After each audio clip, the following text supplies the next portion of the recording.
I was in it deeply when I was rock bottoming a couple of years ago, but I don't think I became my higher self. If anything, it prevented me from any true personal growth, and it could be doing the same thing to you.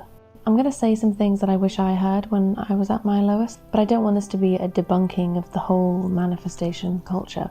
I believe there's magic in life, and that I don't know what that magic is, but I do know that there's definitely very toxic ingredients in the culture, and I hope to have some possible antidotes to these ingredients, but of course they're not easy fixes. Just a quick disclaimer, I don't know what I'm talking about. I go off instinct and uneventful lived experience, so if that's unacceptable to you, I understand, goodbye. But if you hang around, I'd really love to hear what you have to say about this topic, because all I know is that I know nothing, and this is just one idiot's opinion. First of all, let me tell you how it helped, because it did. Brainwashing has benefits too. I was nearly 29, my partner of 6 years, my best friend, my support system, the man I had been planning my future and family with, decided to break up with me one summer Friday night. I was living in a city that I'm still living in that wasn't my home. I had no real friends. I now had to share the rent with a scary stranger, with social phobia on top of all that, in a very low paying job with zero career prospects. But worst of all, that future I've been planning for with the family, it was really quite dead to me. And all that hopelessness, as it usually does, led to magical thinking. And it helped, the way a painkiller helps. It masked the reality, the pain, and it gave me a sense of control over my symptoms and circumstances. And that's the first covertly toxic ingredient of this manifestation culture, and something that definitely kept me from genuine personal growth, and that is the illusion of control. Any illusion of control I thought I had been ripped from me in an instant. I felt so untethered and concerned that the pain I was feeling could lead me to the darkest of all places, if you catch my drift. But after 2 weeks of constant crying, no eating, some sleeping thanks to all the vodka I was drinking, some miraculous drive manifested itself in me. I can't let this kill me. So I searched how to get my ex back into YouTube. Very embarrassing to admit. But that is where my search for control began. And holy moly, did it set the ravenous wolf that is the YouTube algorithm onto my desperation. And then I started seeing videos with titles like, "This message was meant to find you now." I am definitely going to do a video on that scam. But anyway, the first of these videos that I clicked on was a tarot reading, and it was eerily similar to my situation. Little did I know that my situation was a common topic among these internet psychics. But anyway, I was hooked. I bought tarot cards, and I became quite disturbingly addicted to YouTube tarot reading and reading for myself. Another embarrassing thing to admit, but again, it was all in the name of control. And then, of course, came the law of assumption, law of attraction, manifestation videos. At last, something that told me I did in fact have control over my life and my future with just my thoughts, my actions, my whole groovy vibe, man. If you believe with complete certainty, if you think this way and never that way, everything will come right. And you'll see signs confirming as much. White feathers falling from the sky, 11:11 on the clock, songs with secret messages from the universe. So much obsessive decoding and affirming, I don't want him back. I'm strong, powerful, worthy of love. My ideal man's on his way to me. I'm abundant. I'm a divine magnet. On and on and on and on. Vomit. I was drunk on the delusion, and it helped. Of course it did. Positivity and hope, these are great things to brainwash yourself into. And not jumping off a cliff is objectively a good thing too. But it did all fall apart one day, in one insane moment. It was November. It was one of those grey days where it's so grey it feels like it's the evening all day, and there's no hope for it to change. They happen a lot where I live. I was watching something about a woman who'd had her child through surrogacy and how she was struggling to connect to this perfect little baby. And I felt sad for both of them, but I was fine. So I went to make a sandwich. And then I was sobbing over the cheese without warning. It was that hyperventilating, panic attack sobbing. And I addressed God, strangely. No affirmations to the universe. I spoke to God. And through the spluttering sobs, I said something like, "Thank you, God, for everything. Thank you for my children. I already love them so much." It was something like that. And when I remember this moment, I always feel sad because I can remember the hollowness that I felt, the hollowness of being fully aware of what I was lacking, the thing that I wanted most in the world, and how I also lacked any hope of it ever existing. Now just wait, because it gets mental. I fell to my knees in front of the big window in the kitchen. Very telenovela, very embarrassing to admit. And I said, "I surrender to you, God." Yeah. But please still bear with me. The clouds parted in that moment, and the white winter sun shone on me directly, and I was a bit... And then the clouds passed over the sun again, and I was still weeping, and I said, "Am I talking to you, God?" And then it happened again. Yikes. And in that moment, I felt the very real need to stand up and do something normal before I went completely mental. So I did the washing up, and I forgot about my sandwich for another while. Could this have all been just a crazy coincidence? Yes, of course it could have, but that's not the point.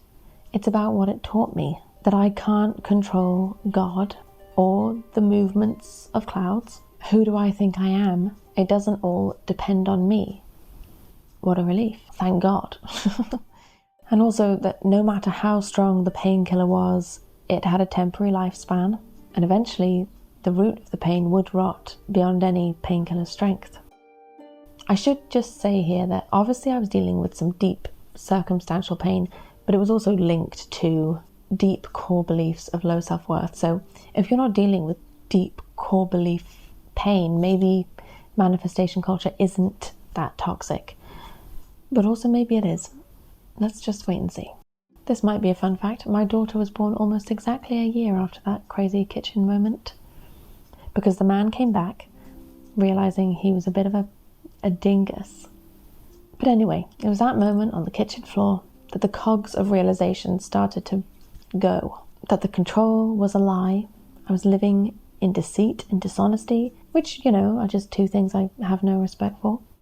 Yes, the truth was agony, but it was real, and surprisingly, surrender was the first antidote to the toxicity and the pain. And this brings me on to the second toxic ingredient of the manifestation culture. True acceptance, I think, is one of those crazy life lessons that we should all learn, but it's so difficult to learn. I really hope to learn it as soon as possible. And I guess it's a form of letting go, which is just such a misleading turn of phrase. It sounds like such an easygoing decision. Law of assumption, more specifically, I think, it encourages you to live as if you already have the things you want, the life you crave, while also letting go of the desire and the outcome. If there is a massive gaping pit in your heart, filling it with lies might help, or it could lead to more hopelessness as the lies hollow you out further and further and further, leaving nothing but a shiny veneer reflecting nothing but your mask of lies back at you. But the truth remains beneath, eating you alive. That's how it played out for me anyway. Delusional positivity has nowhere near the power of authenticity and honesty. Those are traits that we admire in people, so why would we resist them in our own life? It's brazenly facing those horrible feelings of grief, inadequacy, and fear that ultimately brings us confidence, and I would also say compassion. It's in the witnessing of these feelings, not the running away from them, obviously. It's brave, and it connects us to our human experience. Imagine you're going through it. Lots of bad things are happening, and you're in pain, you're suffering, and you go to a friend for help. And they tell you to change your mindset with otherworldly positivity on top of that, how would that make you feel? It would make me feel frustrated, alone, and maybe even weak and ashamed for not being able to just throw off all this pain. It's just not helpful. It's avoidance, which I think is a widely known unhealthy psychological coping mechanism. It's the opposite of acceptance, which is, the wise thing. And letting go, it just sounds so romantic. Like I said, like this easy decision that we make. And it's just not. It's usually just a really difficult, long, natural process. You just can't fake it, sadly. Here's an idiotic metaphor. Throwing away a biscuit from the hand in front of you while holding another biscuit behind your back isn't letting go of the biscuit. Out of sight, out of mind only works if you're not actually attached to the thing. So this advice to live as if you have everything you want, but also let go of the desire, the outcome, it's just nonsensical. Let the shiny veneer, reflecting your mask of lies, shatter into the abyss you feel. This is the second antidote to the toxicity, I'm sad to say. Brazen authenticity with your pain and your life.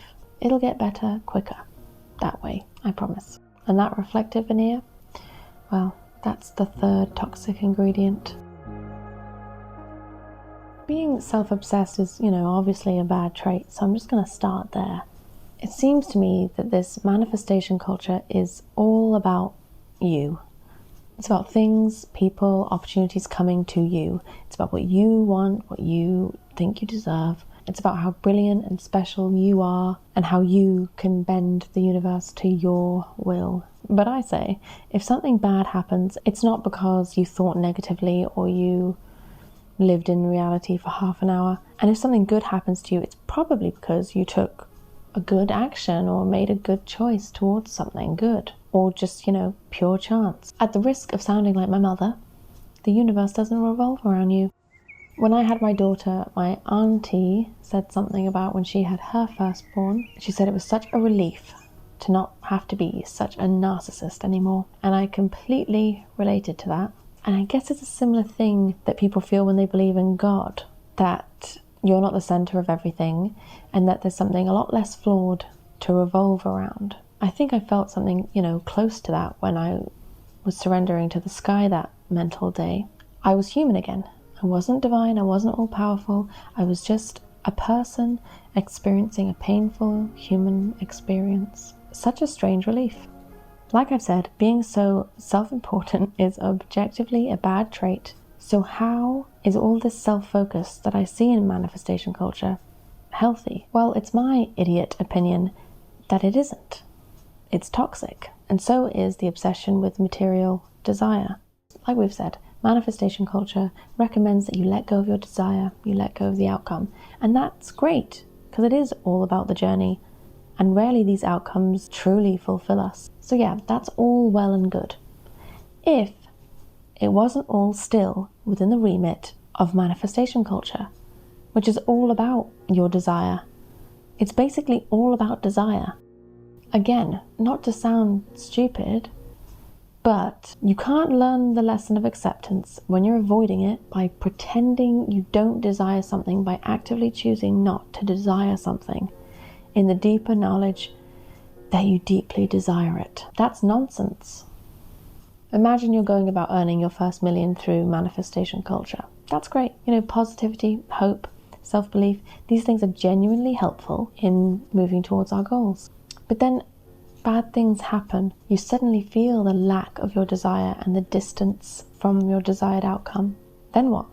Well, if I remember correctly, anxiety pools in your stomach.